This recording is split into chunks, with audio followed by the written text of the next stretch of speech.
Hermanos, es un gran privilegio para mí estar con ustedes aquí esta noche. Es un privilegio también para mí estar en este lugar, un lugar que respeto tanto.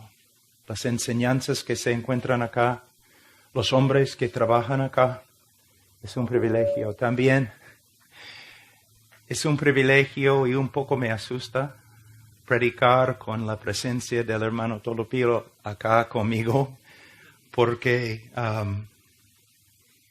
yo he escuchado sus prédicas y de verdad quiero esconderme, sentarme para que él se levante y predique en mi lugar. Pero aquí estamos. Una cosa que es muy importante aprender es que no hay tal cosa como gran hombre de Dios. Todos nosotros somos hombres débiles, de un Dios grande y misericordioso. A veces quizás cuando predico en inglés, yo pienso, bueno, es mi idioma. Yo puedo hablar en inglés. Desde mi niñez hablé en inglés. Cuando hablo en español es muy difícil. Pero de verdad es siempre difícil predicar la palabra de Dios. Todo lo que tenemos que hacer en el ministerio, hermanos, es imposible. Quizás la verdad más importante que necesitamos aprender en el día de hoy es que el ministerio es imposible. Que la vida cristiana es imposible. Y solo podemos lograr vivir la vida cristiana por medio de la sabiduría de Dios y por medio del poder de Dios. El poder de Dios que se manifiesta en la vida del cristiano por medio del Espíritu Santo. Aquí estoy ante ustedes, débil. Que Dios tenga misericordia y que Él use este hombre de una forma para bendecir su pueblo. Ahora, nosotros vamos a empezar viendo algunos textos muy importantes en las Escrituras para enseñarles un principio muy importante. Que para lograr cualquier cosa en la vida cristiana necesitamos una comprensión, un entendimiento más grande de quién es Dios, quiénes somos nosotros y qué es el Evangelio. Hermanos, yo sé que, por lo menos creo que el título, el tema de esta conferencia es esclavo. ¿Cómo ser esclavo? Hermanos, el apóstol Pablo era esclavo. ¿Y por qué? Porque él tenía una doctrina muy bíblica. Porque él tenía una doctrina correcta acerca de la persona de Cristo, acerca de Dios, acerca de la obra de salvación que Dios logró a través de su Hijo. Si ustedes de verdad quieren ser esclavos, si ustedes de verdad quieren vivir la vida cristiana como deben vivir la cristiana, ustedes necesitan una visión más amplia de quién es Dios, quiénes son ustedes y qué ha hecho Dios a través del Evangelio. Yo les digo, a la medida que ustedes comprendan el Evangelio, ustedes van a poder someterse a Dios como esclavos. Vamos a empezar en el libro de Romanos. Enseñé este texto ayer en el seminario, pero ahora voy a enseñar este texto como una introducción. Pero como todas las prédicas, tú puedes tomar el mismo texto y sale una prédica diferente. Porque hay una necesidad diferente acá esta noche. Entonces, Romanos capítulo 12, versículo 1. Así que, hermanos, os ruego por las misericordias de Dios que presentéis vuestros cuerpos en sacrificio vivo, santo, agradable a Dios, que es vuestro culto racional. No os conforméis a este siglo, sino transformaos por medio de la renovación de vuestro entendimiento, para que comprobéis cuál sea la buena voluntad de Dios, agradable y perfecta. Ahora, primeramente, necesitamos ver algo muy importante en versículo 1. Pablo dice, así que, hermanos, os ruego. Mira, muchas veces los pastores, los predicadores predican, ¿no? Y su deseo es comunicar conocimiento, comunicar la verdad.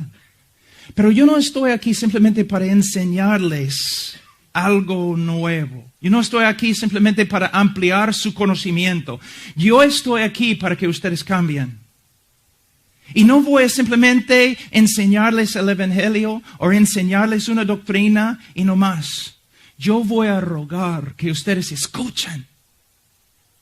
Muchas veces, especialmente en el día de hoy, todos están buscando doctrina, quieren refinar su doctrina, quieren tener doctrina bíblica. Está bien, es lo que necesitamos, es el cimiento de la fe cristiana. Pero la vida cristiana es más que doctrina, es una vida transformada por la verdad que ha aprendido. Entonces, si ustedes vienen acá esta noche pensando, bueno, vamos a escuchar un predicador o vamos a aprender algo nuevo, no es la meta. La meta es que ustedes salgan de aquí y viven de una manera más conforme a la persona y voluntad de Cristo. Ahora, esta conferencia tiene que ver con el tema, ¿no? Como nosotros necesitamos ser esclavos de Cristo. Todos ustedes saben que debemos ser esclavos, siervos de Cristo. Lo saben. No es el problema. ¿Cuál es el problema? ¿Cómo podemos hacerlo y dónde encontramos la motivación para hacerlo? Muchos tienen conocimiento, pero ¿dónde está el poder para vivir, para aplicar el conocimiento que tenemos? Aquí en las Escrituras es donde vamos a encontrar la motivación y el poder. Ahora, Pablo dice, os ruego por las misericordias de Dios que presentéis vuestros cuerpos en sacrificio vivo. Mira lo que Pablo está pidiendo. Él no está pidiendo que nosotros simplemente demos diezmos a la iglesia. Él no está pidiendo que simplemente asistamos a la iglesia fielmente. Él no está pidiendo que nosotros demos nuestras casas a la obra misionera. Él está pidiendo de nosotros algo mucho más serio, mucho más profundo. Él está pidiendo de nosotros nuestra vida entera. Se puede decir que una parte de la santificación es crecer en nuestra capacidad de entregarnos más y más a Cristo. La capacidad de morir a nosotros mismos y nuestros planes y nuestras visiones. Morir a nosotros mismos y entregarnos a la persona y la voluntad de Dios en Cristo. Dios está pidiendo de ti, no una parte de ti. Él está pidiendo todo. Nuestra vida se define en el contexto de Cristo. Nuestra vida pertenece a Cristo. No tenemos nada fuera de Cristo. Y si de verdad vamos a andar con Él, más y más, cada día, cada año, tenemos que entregarnos a Él hasta que Él nos posea totalmente. Tu vida. Algo interesante acá, Él dice que presentéis vuestros cuerpos. La palabra, el verbo presentar, no significa que cada día debemos tomar una decisión de presentarnos a Cristo. No significa que debemos ir a la iglesia y cada domingo debemos rededicarnos a Cristo. Él está diciendo, una vez para siempre, necesitamos dejar de caminar entre dos opiniones. Una vez para siempre, nosotros debemos tomar la decisión de dejar el mundo atrás y vivir y entregar toda nuestra vida a Cristo. quizás muchos de ustedes tienen un pie en el reino de Dios, se puede decir, y un pie en el mundo. No se puede vivir así. No se puede seguir a Cristo así. Cristo no quiere una parte de nosotros. Él no quiere que nosotros seamos de doble opinión, de doble ánimo. Él no quiere. Él quiere un hombre totalmente entregado a Él.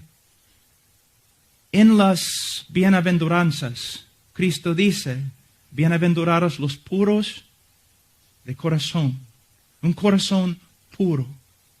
Él no está diciendo básicamente, Él no está hablando de un corazón blanquito, o aún necesariamente santito. Él está hablando de un corazón con una sola lealtad. Un corazón entregado totalmente a Dios. Esta debe ser nuestra meta como hombres de Dios. De verdad, nosotros necesitamos estudiar la Biblia. Nosotros debemos estar con otros hombres que también tienen la misma meta, solamente para que podamos llegar a esta meta de ser hombres totalmente entregados, vendidos a Cristo. Él dice acá que presentéis vuestros cuerpos en sacrificio vivo. Es interesante que él usa la palabra cuerpo acá. Muy interesante.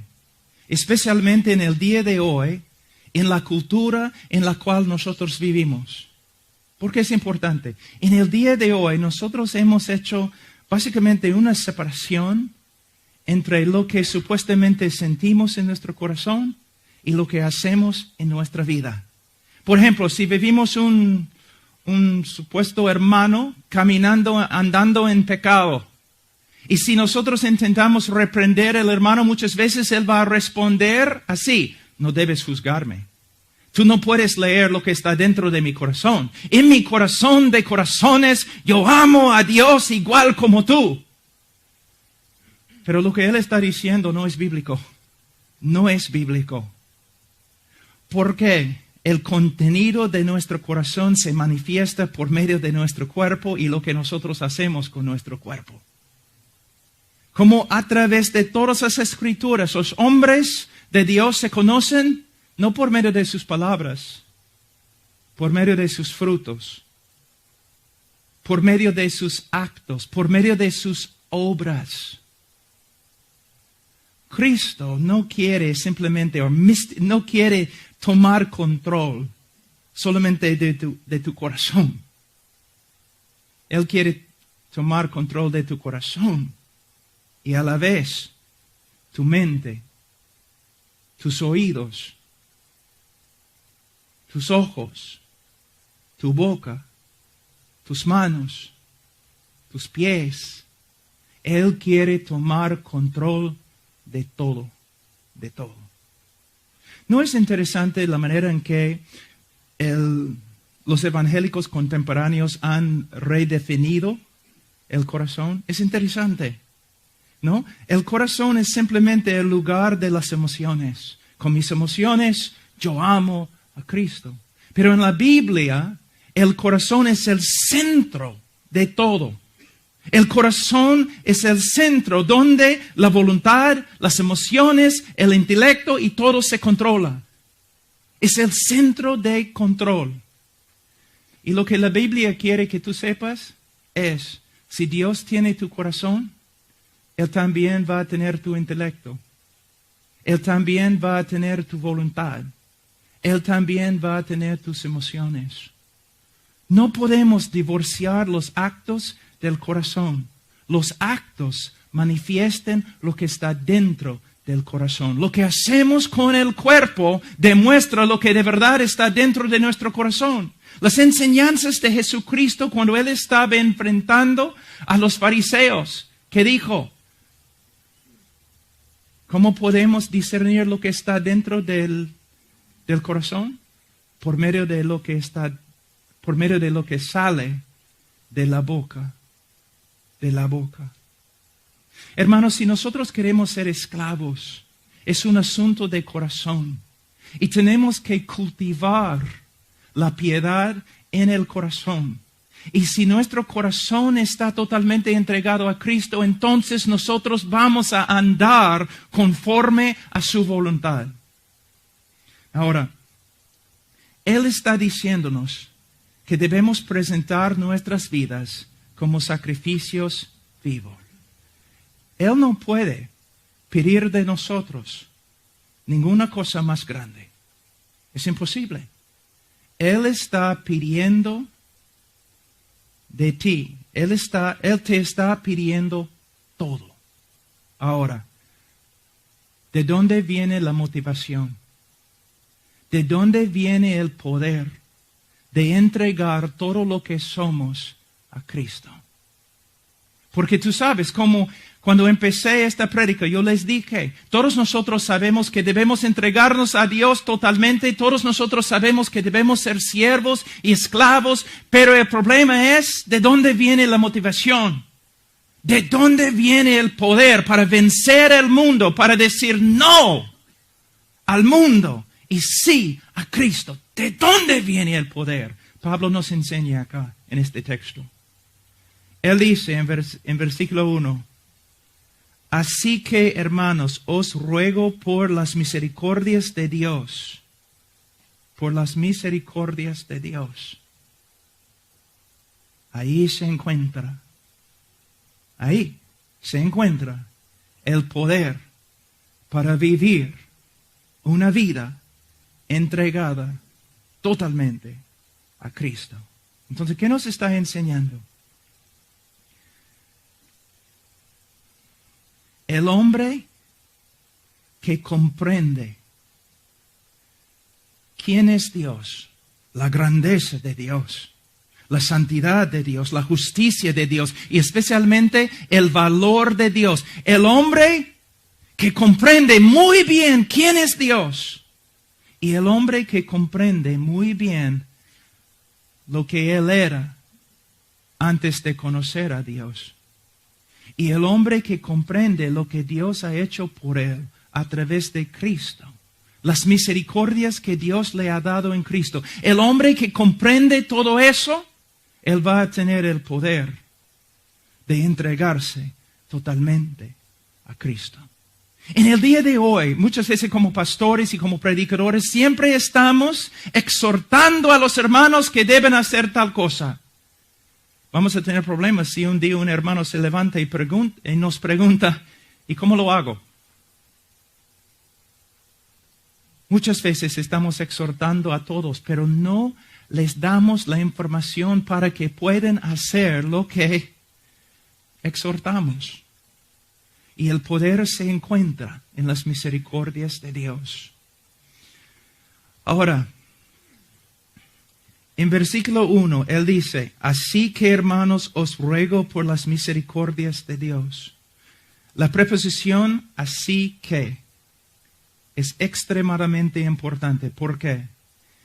Él nos ha dicho que la motivación de la vida cristiana son las misericordias de Dios. Y esta preposición está conectando capítulo 12 con los primeros 11 capítulos del libro de Romanos. ¿Y qué encontramos en los primeros 11 capítulos del libro de Romanos? Una descripción de las misericordias de Dios.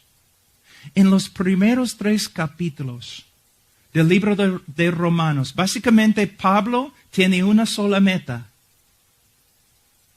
revelar nuestro pecado y condenarnos.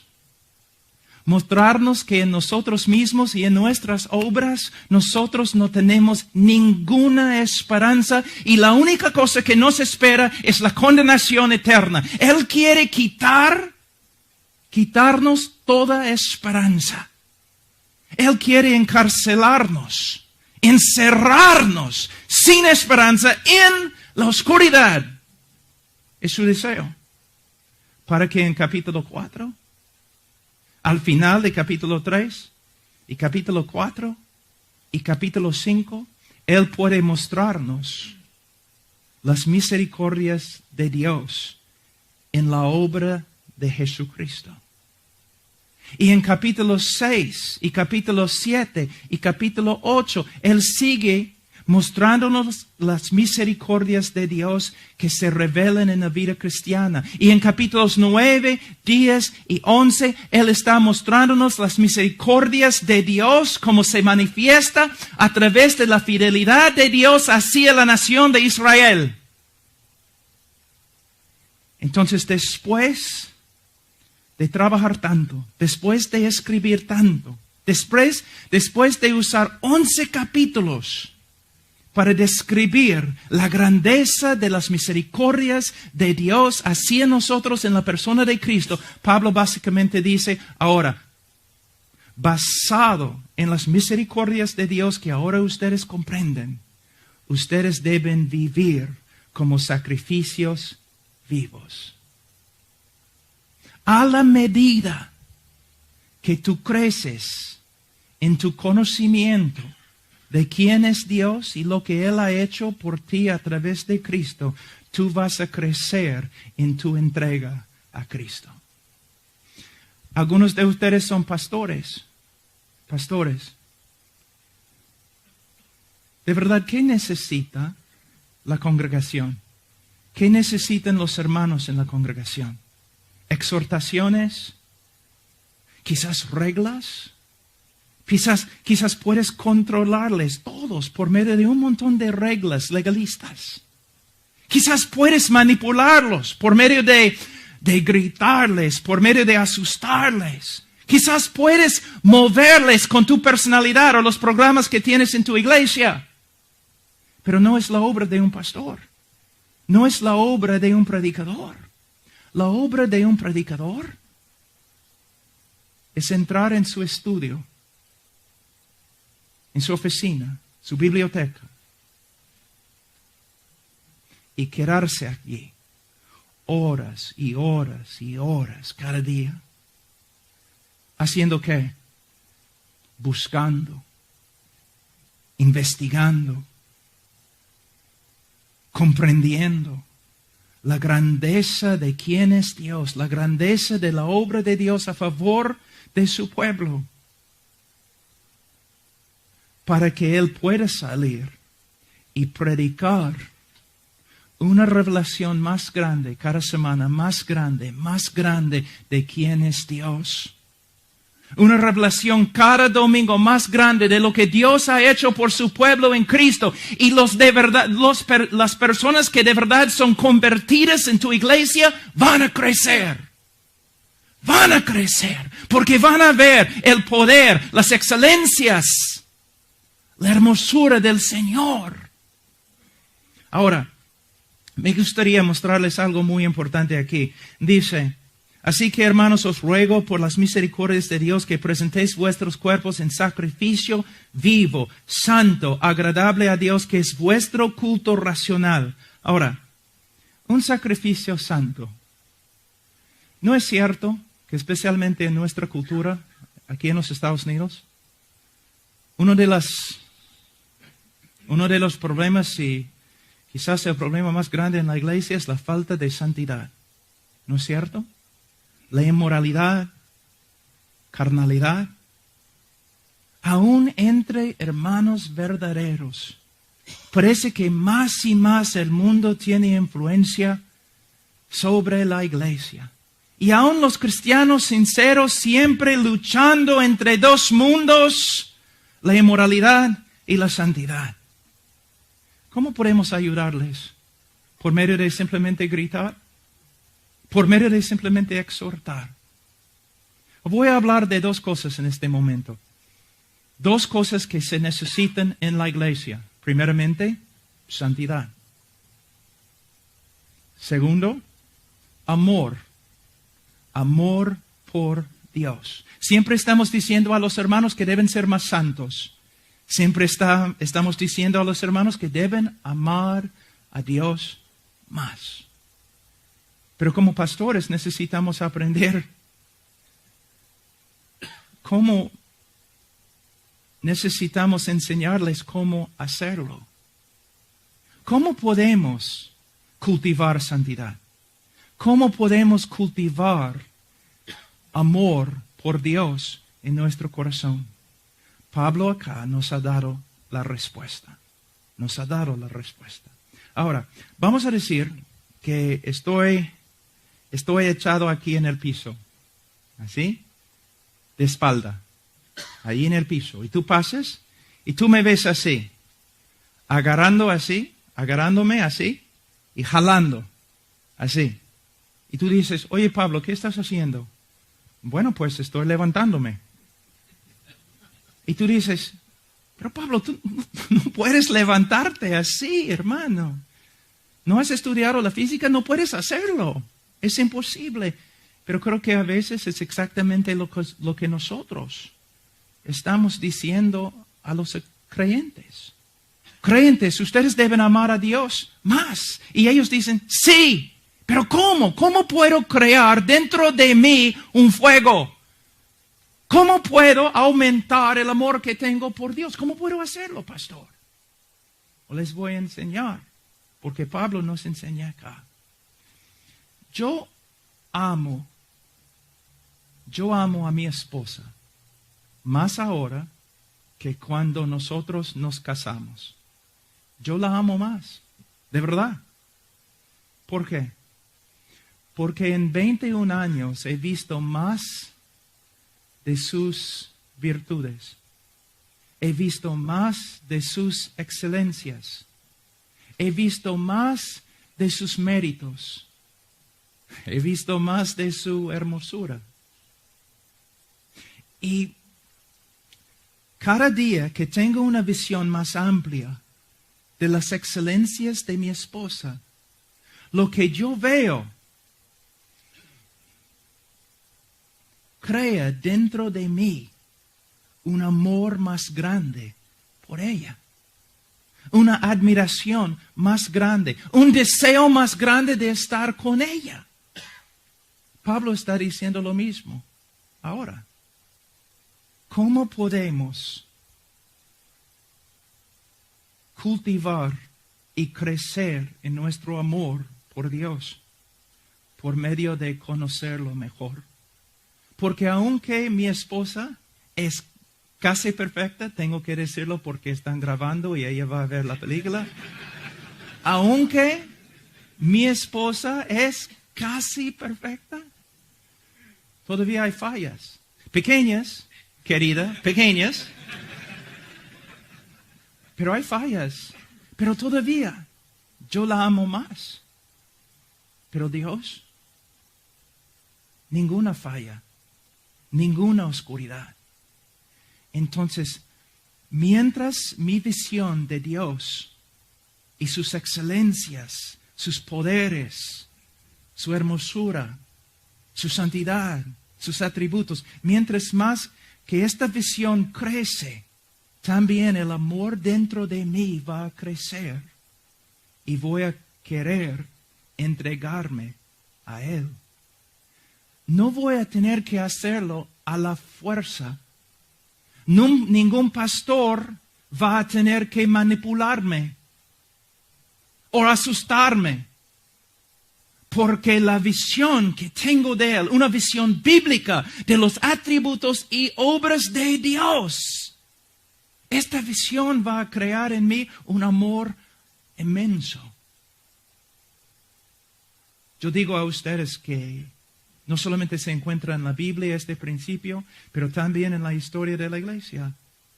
Los hombres y las mujeres que se han entregado más a Cristo y le han servido con más dedicación han sido cristianos con una visión grande de la belleza, de las excelencias de Dios. Ahora, vamos a ver algunos textos en otras partes de la Biblia que necesitamos escuchar para entender de verdad lo que estoy diciendo. Vamos primero a Jeremías. Jeremías capítulo 9.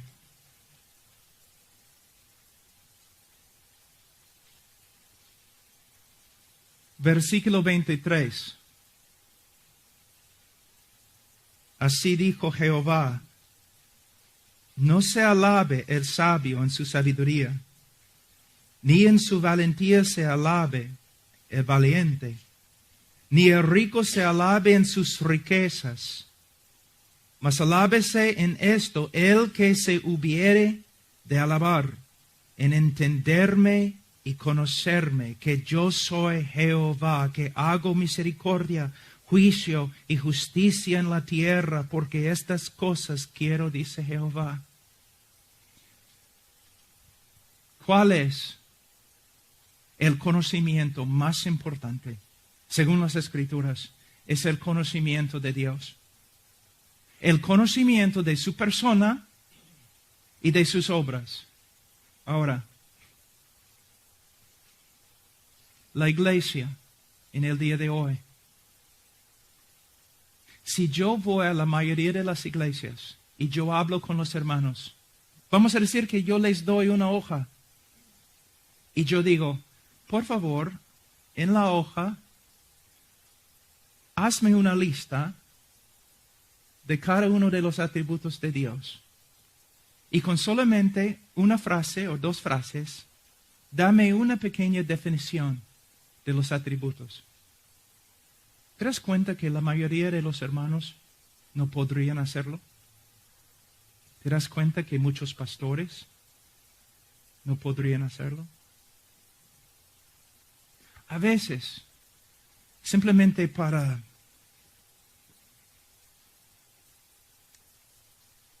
demostrar que lo que estoy diciendo es verdad, yo pregunto, siempre en privado, si es una persona, o si es un grupo, públicamente, yo pregunto, ¿estudiaste en un instituto bíblico?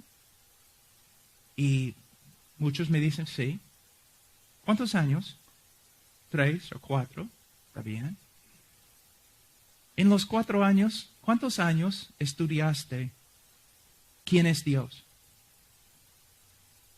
Y muchos responden, bueno, yo tenía un semestre, 4 meses de la teología sistemática y creo que ya allí 2 semanas estudiamos básicamente, ¿no?, la doctrina de Dios. ¿Sacaste tu maestría después? Sí. ¿Y en tu maestría cuántos años estudiaste las doctrinas de Dios? Bueno, no, yo estudié misiones, yo no estudié la doctrina de Dios. Yo estudié evangelismo, yo no estudié las doctrinas de Dios. ¿Tu PhD tienes? Sí. Bueno, ¿cuántos años estudiando tu PhD? ¿Cuántos años estudiaste los atributos de Dios? Bueno, mi PhD era en otra cosa. Está bien. ¿Y ahora estás predicando cuántos años? Bueno, ando predicando como 10 años. En los 10 años, ¿cuánto tiempo has pasado en tu estudio investigando quién es Dios? Los atributos de Dios, las obras de Dios. Bueno, no, yo enseño a mi iglesia cosas un poco más prácticas.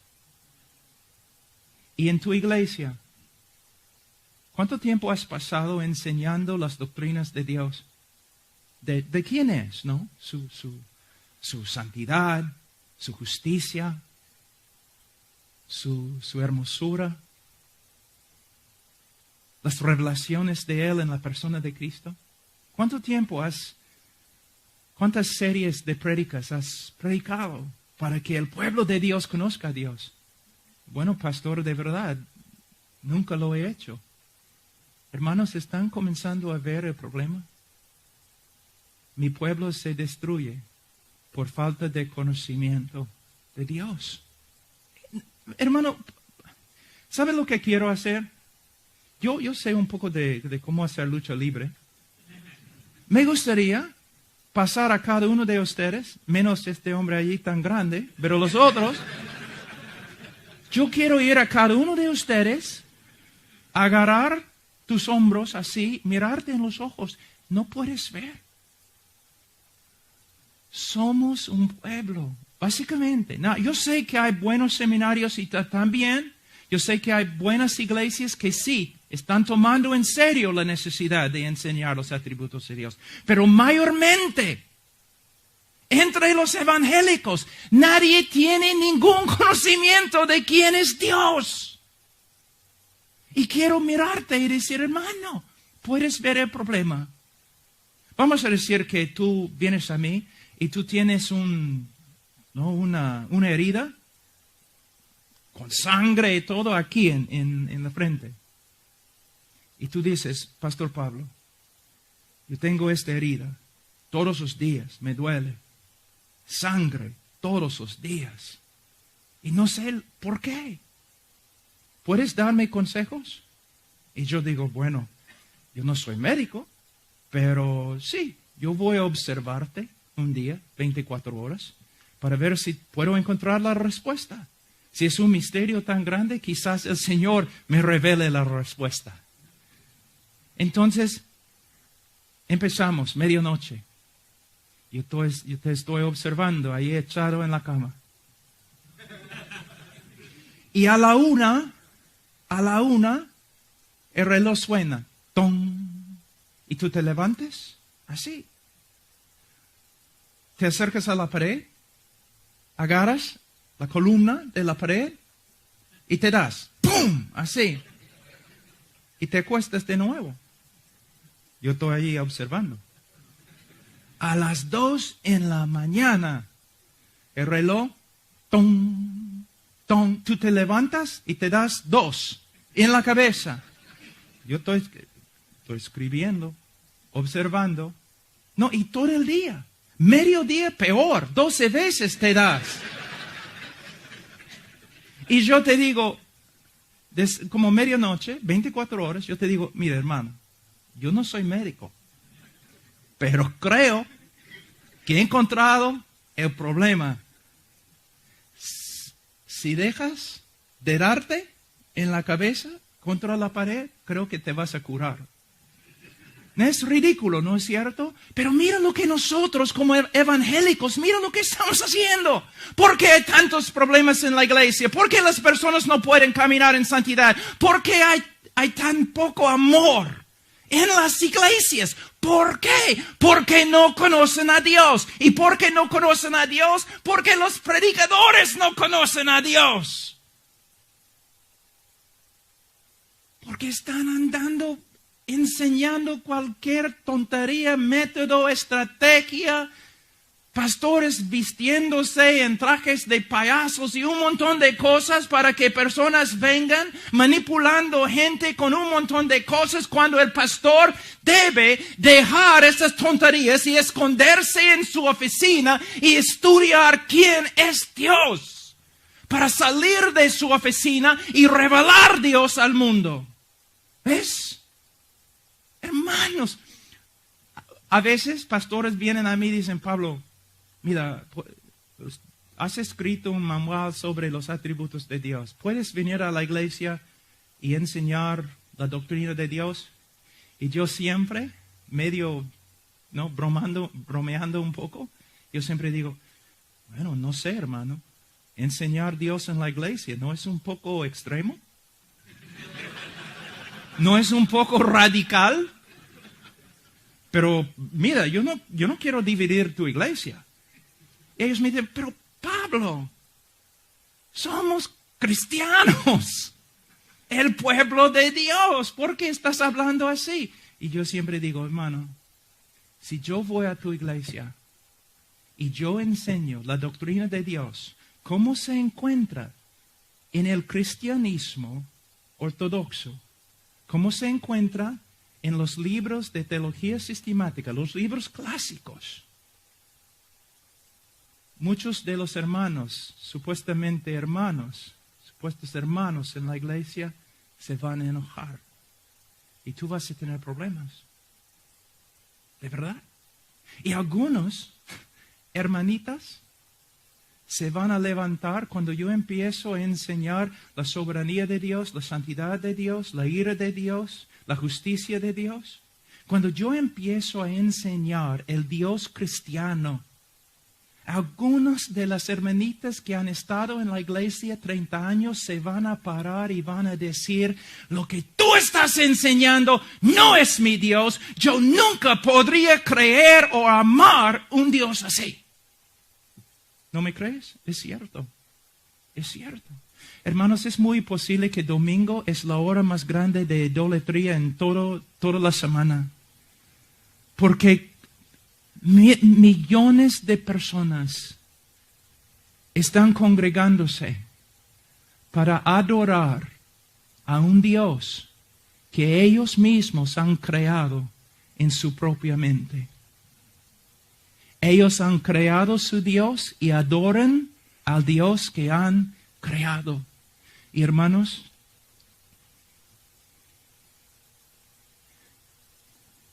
es la culpa de los predicadores.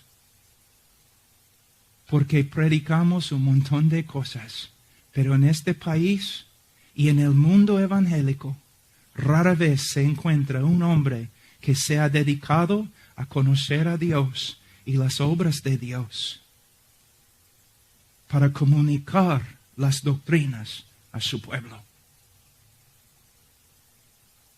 Es cierto. Vamos a hablar un ratito de la santidad. De la santidad. Cuando la Biblia dice que Dios es santo, ¿qué significa? Mayormente pensamos, bueno, significa que Dios es sin pecado. Pero este no es el significado principal de la idea de santidad.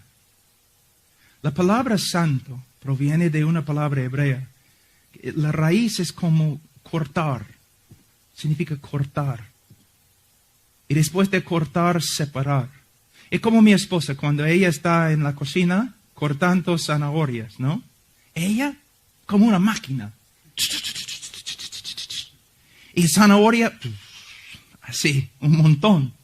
Pero cuando hay demasiado, después de cortar un montón, ella hace así con el cuchillo. Corta y separa. Corta y separa. Cuando la Biblia dice, cuando Dios dice que Él es santo, ¿qué quiere decir? Que Él está separado. Que no hay nadie como Él. No hay nadie. Él no es como nosotros y más grande. Él no es como nosotros. No hay nadie como Él. Como Eris Sproul dice, ¿no? Más o menos dice, tengo que traducirlo ahora en español, es un poco difícil. Él dice, ¿cuál es más como Dios? ¿Un arcángel en el cielo? ¿O un gusano en la tierra? ¿Cuál es más como Dios? La respuesta es ninguno. Mira, en este momento yo estoy el único en este auditorio que está parado, ¿no? También estoy aquí en la plataforma. Sería ridículo si yo empezara a jactarme diciendo, yo soy más cerca al sol que tú. Porque el sol está tan lejos de todos nosotros que algunas pulgadas no significa nada. Dios no es como nosotros. Es totalmente distinto. Les voy a dar un ejemplo. Si vamos a decir que esta noche algunos extraterrestres llegan a California. Yo he escuchado que ya muchos han llegado. Que algunos extraterrestres llegan a California y cuando yo salgo a la playa de estacionamiento, uno se me acerca. Más o menos ese tamaño, son verdes, brazos muy largos y delgados, dedos así. Y él me dice, ¿quién eres? Yo puedo decir, oh, bueno, yo soy como él. Yo soy como él. De una forma, yo soy como ella. Si quieres saber quién soy, hay como 7,000 millones de ejemplos de quién soy. Pero cuando Moisés preguntó a Dios, ¿quién eres? Él no podía señalar a una persona fuera de él, de sí mismo. Él dijo, yo soy quien soy. Él no puede señalar a otro fuera de sí mismo. Bueno, hace 2000 años él podía hacerlo. Cuando alguien preguntó, ¿quién eres? Él dijo, yo soy como él, y señaló a su Hijo Jesús. Pero Dios es totalmente distinto. Y otra cosa que necesitamos entender, Dios interpreta la realidad perfectamente. Entonces Él sabe cómo calcular el valor de las cosas. Y en calcular las cosas, Él reconoce que Él tiene más valor, infinitamente más valor que la creación. Que toda la creación, Él tiene más valor, infinitamente más valor. Ahora, también, calculando las cosas correctamente, Dios sabe que Él es infinitamente el más digno de amor. Él tiene el valor más alto. No hay comparación. Él es el más digno de amor. Ahora, ¿cómo afecta la santidad del hombre? El hombre es santo cuando el hombre comienza a calcular como Dios calcula. Y cuando él vive conforme a esta calculación correcta. Santidad es cuando yo reconozco el valor de Dios. Que Él infinitamente es más digno de adoración, de mi entrega, de mi vida, de todo lo que soy. Él, su valor, demanda de mí que yo me entregue totalmente a Él. Ahora, comparado con Él, el mundo es nada.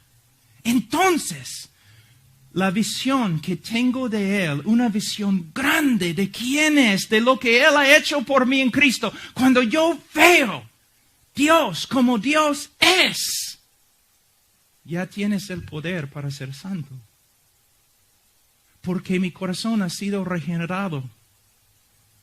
Y mi corazón nuevo tiene deseos nuevos.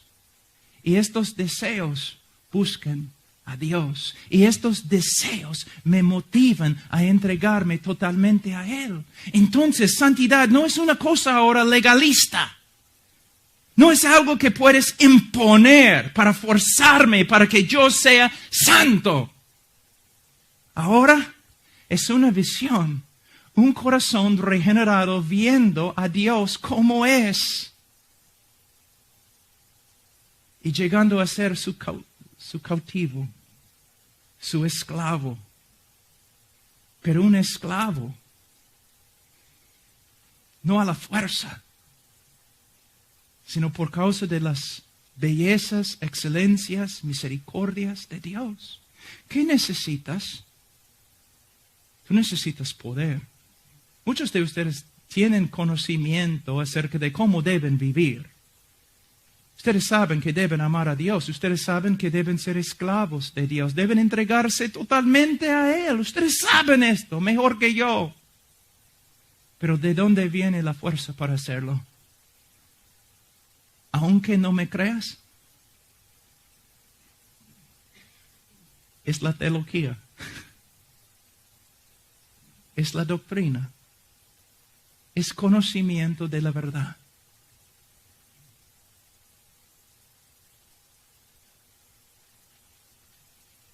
La vida cristiana no es principalmente, o el cristianismo, la religión del cristianismo, no es principalmente una religión ética o moral, aunque la vida cristiana tiene su ética y tiene su moralidad.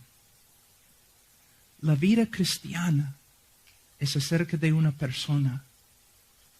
El budista y el musulmán, ¿qué hacen? Ellos siguen leyes.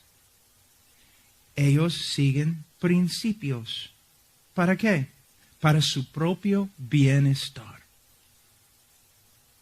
cristianos, ellos son personas resucitadas de entre los muertos. Sus corazones de piedra han sido cambiados, sacados. Y en el lugar de un corazón de piedra, Dios ha puesto un corazón de carne. Yo sé que en la Biblia mayormente carne significa algo negativo, pero en Ezequiel 36 no es así. Significa un corazón vivo que puede responder a Dios. Por ejemplo, si yo tengo una estatua de este hombre grandote que está ahí, yo tengo una estatua de él acá de piedra, yo puedo patear la estatua, yo puedo pegar la estatua sin miedo. ¿Por qué? Es piedra, no responde. Pero si él está aquí y yo le pego, probablemente va a responder. ¿Por qué? Carne. Él está vivo. Entonces, el cristianismo es una resurrección sobrenatural. Un muerto ahora vive en el poder de Dios y tiene un corazón nuevo. Y cuando el corazón nuevo ve Dios como es, Dios, bueno, Él se acerca a Dios. Y acercándose a Dios, Él deja atrás todo lo corrupto, todo lo terrenal, todo lo mundano. Muchos de ustedes como pastores siempre andan preocupados porque hay hermanos en la iglesia que andan en el mundo, que andan con un pie en el reino, otro pie en el mundo, que siempre están luchando con la inmoralidad y otras cosas. Pastor, les están dando una visión de quién es Dios. Hermanos, el trabajo de un predicador es difícil, pero vale. Es difícil, pero vale. Como yo compartí ayer, cuando yo anuncié a mi pastor que yo iba a predicar, que Dios me había llamado, mi pastor me hizo una pregunta yo pensaba muy extraña. Él dijo, muchacho, ¿puedes estar a solas? Y yo pensaba que él quería decirme, si yo predico la verdad, no todos me van a odiar. No. Lo que él estaba diciéndome es lo siguiente. Para ser un hombre de Dios, tú tienes que dejar a los hombres. Y muchas veces aún el compañerismo de los hombres. Y tú tienes que irte y estar a solas con Dios. ¿Qué necesitamos en este mundo? ¿Qué necesitamos? ¿Más hombres elocuentes? ¿Más hombres con ideas? ¿Más hombres que pueden ir al mundo y aprender sus trucos para aplicarlos a la iglesia? ¿Qué necesitamos? Necesitamos hombres que estudien las Escrituras, que se ponen de rodillas, que busquen conocer a Dios a través de su palabra inspirada. Y después de conocer a Dios, salir de su oficina para abrir sus bocas y enseñar al pueblo de Dios. Entre algunos de ustedes quizás un poco más, ¿no? Algunos de ustedes que sus iglesias se basan en la ley o en reglas o principios. Ustedes tienen que darse cuenta que estas leyes no tienen poder para transformar una vida. ¿Una visión de Cristo? Sí. Algunos de ustedes piensan, si solamente podemos animar al pueblo para que alaben al Señor y digan gloria muy fuerte, que por medio de eso ellos van a cambiar. No, es muy posible que van a, con toda su fuerza, cometer el pecado de idolatría. Porque están adorando a un Dios que han creado con su propia mente. Mira, simplemente, mira lo que somos. o supuestamente somos hombres de Dios, no hombres de hombres. No somos hombres de estrategias y métodos. No somos vendedores de cristianismo.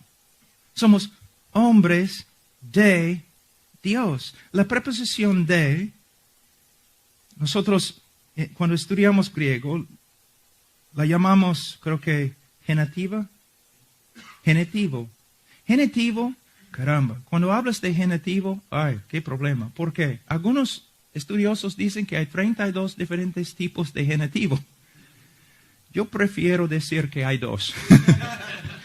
No, pero genitivo puede comunicar definición. Hombre de Dios. ¿Cómo se define mi vida? Mi relación con Dios. También la preposición puede significar posesión. ¿Quién es mi dueño? Dios. Mira, solamente en una frase. Hombre de Dios. Tenemos suficiente información para saber lo que debemos hacer. Pasar tiempo con Dios. Conocer a Dios. Esta es la necesidad más grande. ¿Sabe qué? Es la necesidad más grande del pastor y de su esposa y de sus hijos. ¿Cuál es el regalo más grande que yo puedo dar a mis hijos? El conocimiento de quién es Dios y lo que Dios ha hecho por ellos en Cristo. ¿Cuál es el don más grande que yo puedo dar a la iglesia? Conocimiento correcto acerca de la persona de Dios. ¿Cuál es el don más grande que yo puedo dar a este mundo secular e incrédulo? Conocimiento correcto de quién es Dios. Si mi corazón comienza a enfriarse, ¿qué necesita? Una visión bíblica más amplia de la persona de Dios, especialmente en el contexto de la persona de Cristo y el Evangelio. Si tengo una tarea que tengo que hacer, como venir acá y predicar ante Él, si tengo una tarea así que me asusta, ¿qué necesito?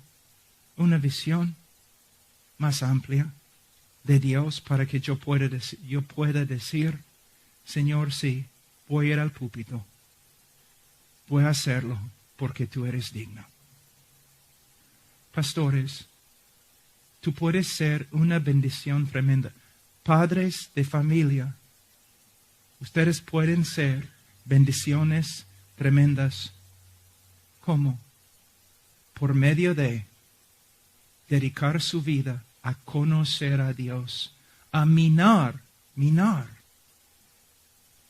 las joyas más grandes que hay, para darles a la iglesia, a sus esposas y a sus hijos.